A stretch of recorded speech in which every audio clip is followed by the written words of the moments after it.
We're all seeing the propaganda from the zombie bot farms that turned out to be from everywhere except America. No more freeloading in America. No food stamps for lazy people. No illegal should get my tax money. My tax dollars are not your bank account. Get a job. What's your fair share of my hard work? What are you talking? You are not entitled to the money I earned all by myself. Oh, God.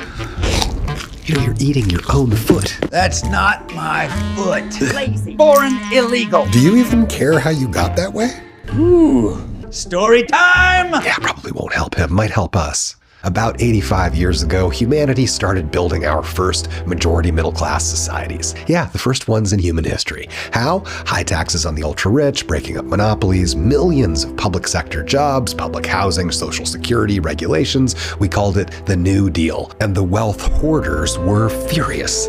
Our next step was an economic bill of rights, which was going to mean the ultra-rich would not own every bank and factory and politician anymore, and so they launched a giant propaganda war against anything that helped normal people. By the 1950s, President Truman just said what everybody was thinking. Socialism is a scare word that they hurl at every public benefit. Public power, social security, bank insurance, unions, the weekend, anything that helps all the people. But we kept growing the middle class anyway and investing in ourselves. Right up until about 1971, enter this guy, Lewis F. Powell Jr., big tobacco lawyer, Philip Morris board member, spent years claiming that cigarettes don't cause cancer and complaining that socialist-infested media was not giving enough airtime to tobacco's lies. And he was the perfect guy for the U.S. Chamber of Commerce to hire for writing a blueprint on how to roll back that New Deal and make America great again for the ultra-rich. So Powell wrote a memo explaining how American capitalism was under attack from universities, media, activists, regulations, consumer protections, labor,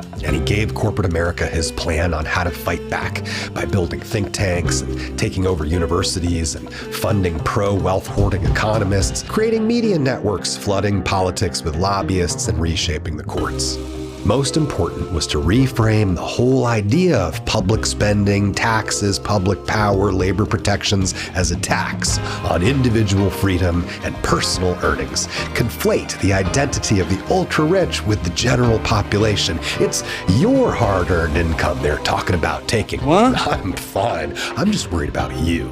Getting your hard-earned money taken away by big government and welfare queens and collectivists. Who about to did what now? And that memo became the foundational misdirection campaign of right-wing corporatists for the next 50 years. What about what? It became the blueprint for the Heritage Foundation, the Cato Institute, ALEC, the Federalist Society, the Koch Network, and eventually the whole Fox News universe and its little troll offspring. The Daily Bright News, Max, Bart, Caller? Yep. And now, thanks to true believers like you, about $80 trillion have shifted upwards from the bottom 90% to that top 1%. Ooh. And the middle class has been shrinking ever since, to such an extent that we're not even a majority middle class society anymore. Where'd it go? Stock buybacks, transferring trillions from wages into executive pockets, monopolies, creating false scarcity, inflating prices beyond costs, destroying small businesses, buying politicians to prevent any regulations. But regulation bad? To siphon income upwards, creating a tiny little billionaire overlord class. All of this a long-standing practice which inspired the quote, "Behind every great fortune, there is a crime." So what happened to me? So your fair share was stolen by the ultra-rich, and you were trained by their lawyer to blame your neighbor. Hate thy neighbor as thyself. Nope, that's... Hold the phone! Is that not what Jesus said? I messed up. Well, I'm glad you like the story. Now take your foot out of your mouth. I put the full story on the website. What website? Dang, I am a zombie, but I don't remember why.